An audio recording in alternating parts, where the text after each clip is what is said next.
bahwa sholawat kita kepada beliau baginda Muhammad akan diterima oleh Allah Subhanahu wa ta'ala, tidak akan ditolak oleh Allah Subhanahu wa ta'ala, sebagaimana ulama mereka mengatakan a'maluna bainal qabuli wa raddiha illa salata ala Nabi Muhammad. Amal kita semua bisa jadi diterima, bisa juga ditolak, kecuali sholawat kepada Nabi Muhammad insya Allah pasti diterima oleh Allah Subhanahu wa ta'ala berkat beliau Nabi Muhammad sallallahu alaihi wasallam. Allahumma sholli ala Muhammad. Nabi Muhammad sallallahu alaihi wasallam enggak butuh sholawat kita, karena sebelum kita sholawat Allah sudah sholawat, malaikat sholawat.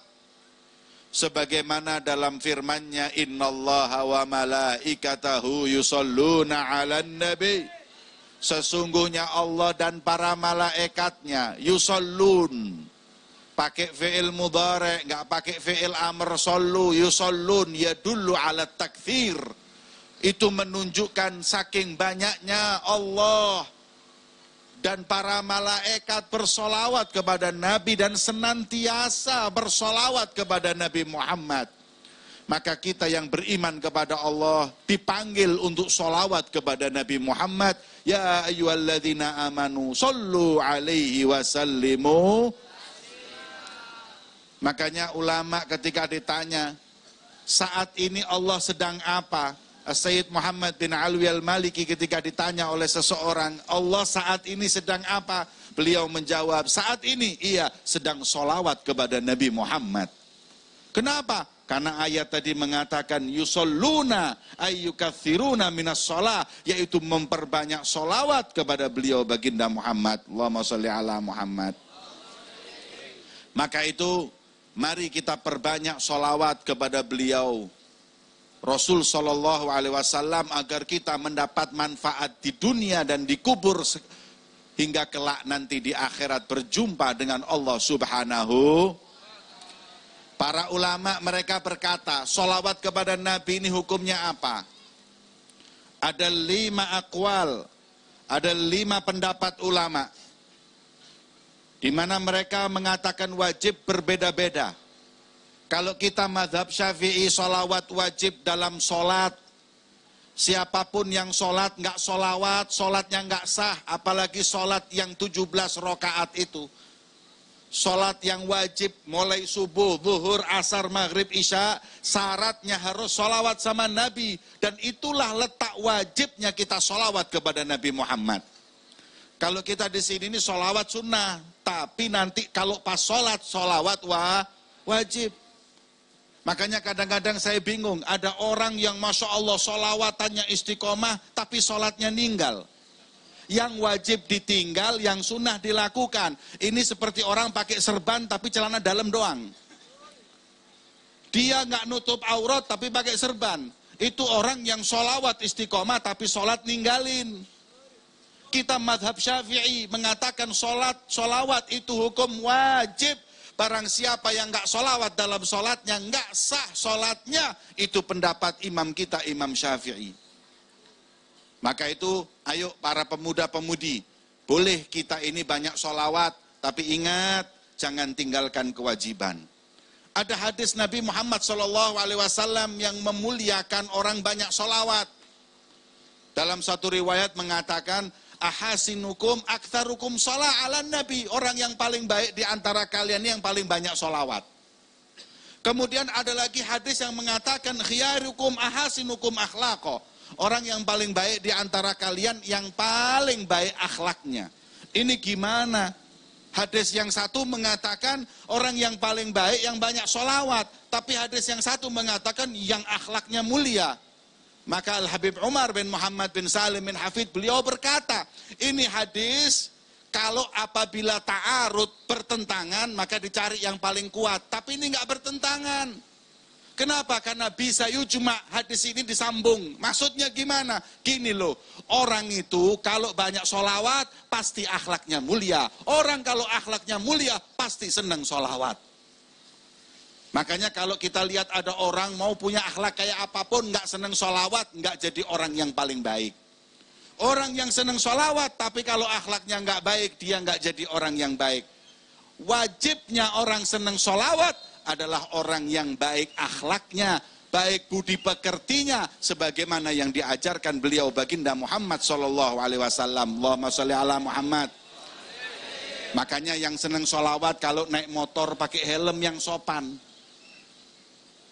Kalau yang seneng sholawat hadir majelis yang sopan, bicara yang sopan, tunjukkan orang seneng sholawat akhlaknya mulia.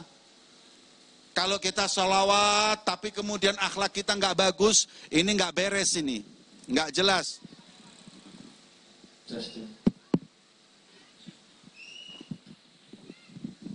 Ini yang seneng sholawat sama Nabi Muhammad. Kalau konvoi harus yang sopan. Kalau naik motor harus yang sopan, jangan digas-gas depan orang. Ini majelis sholawat, itu bukan majelis sholawat. Kalau majelis sholawat akhlaknya harus seperti kita bersholawat kepada siapa? Yaitu beliau Nabi Muhammad Sallallahu Alaihi Wasallam. Maka itu wajib sholawat yang pertama di sholat. Istiqomah hadir sholawatan, tapi ingat sholat jangan dilupakan agar betul-betul kita mendepankan yang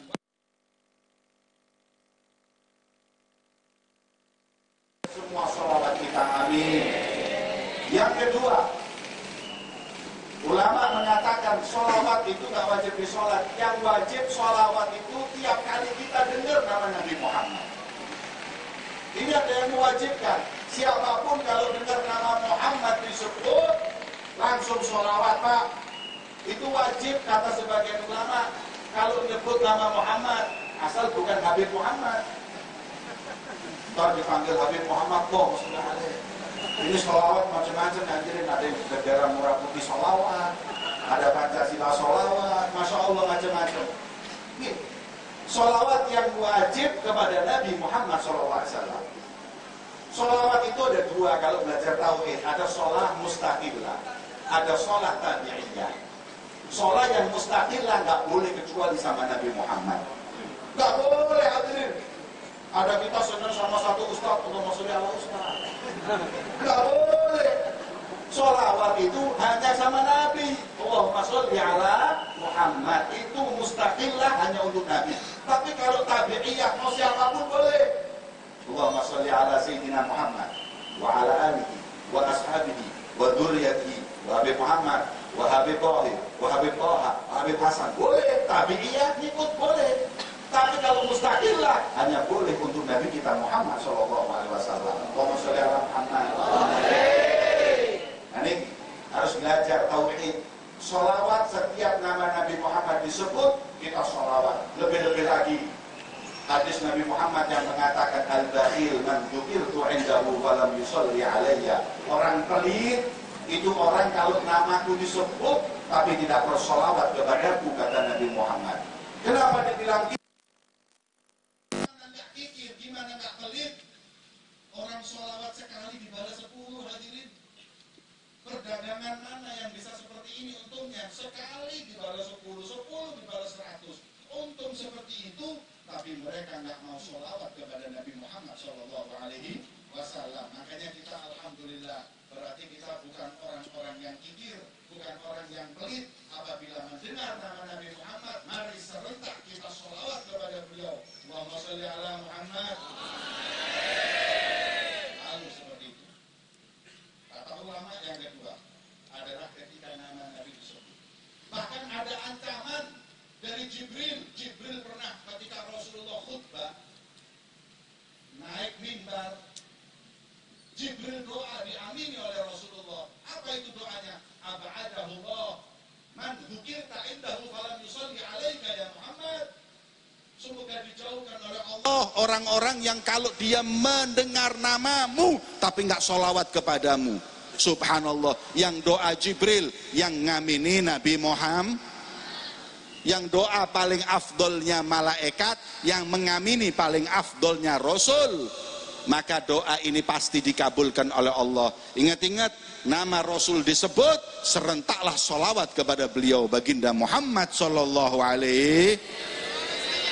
Yang kedua, yang ketiga, di setiap majelis. Setiap majelis, nggak cuma majelis ini, majelis manapun, majelis apapun. Bahkan kalau perlu, kalau kita ke rumah orang bertamu, kalau pulang sholawat dulu. Allahumma sholli ala Muhammad, Allahumma sholli alaihi. Kenapa? Sebab ada satu hadis Nabi Muhammad yang mengatakan, majtama'a qaumun fatafarraqu min ghairi an yusalli ala Nabi Muhammad sallallahu alaihi wasallam illa tafarraqu min antan min jifah. Barang siapa yang berkumpul di satu perkumpulan, kemudian mereka keluar dari perkumpulan tersebut tanpa sekalipun sholawat kepada Nabi, niscaya mereka seakan-akan meninggalkan bangkai yang bau di majelis tersebut.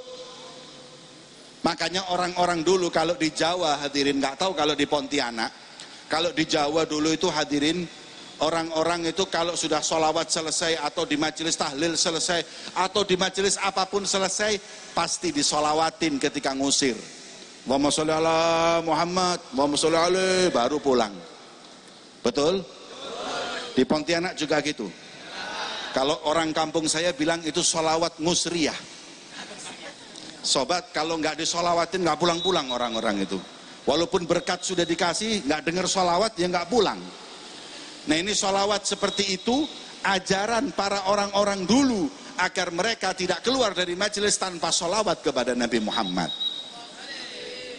Makanya hadirin, kita kemanapun kumpul siapapun, kalau perlu naik bis, naik mikrolet, ketika turun, pak kiri pak, mau turun, Allahumma sholli ala Muhammad. Kalau enggak kita kan kumpul di situ, enggak apa-apa. Dimanapun sholawatlah kepada Nabi Muhammad SAW. Di Mesir tuh hebat. Di Mesir tuh apapun sholawat. Dikit-dikit sholawat, dikit sholawat. Ada orang mau berantem di pasar, ketika mau berantem, sholli ala Muhammad, Allahumma sholli ala Muhammad. Nggak jadi berantem hadirin. Ya. Sholawat kepada Nabi meredakan hati orang-orang yang cinta dengan Nabi Muhammad. Maka itu sholawat di setiap majelis kita kumpul, mau main domino, mau di pos kamling, kalau pulang Allahumma sholli ala Muhammad wa sholli alaihi, assalamualaikum, waalaikumsalam. Kalau enggak nanti akan meninggalkan bau bangkai. Na'udzubillah min dzalik. Ada lagi ulama yang mengatakan seumur hidup sekali cukup, wajibnya seumur hidup sekali. Seumur hidup sekali udah cukup sholawat. Ini saking hebatnya sholawat hadirin. Semua amalan mesti kita lakukan seperti sholat tasbih, pokoknya seumur hidup sekali, itu sholawat kepada Nabi Muhammad. Dan yang terakhir kata ulama, sholawat itu wajib setiap kali doa. Makanya habaib coba lihat kalau doa mulai dengan sholawat dan ditutup dengan sholawat kepada Nabi Muhammad Sallallahu Alaihi Wasallam. Nah ini dalam kewajiban sholawat kepada Nabi seperti ini.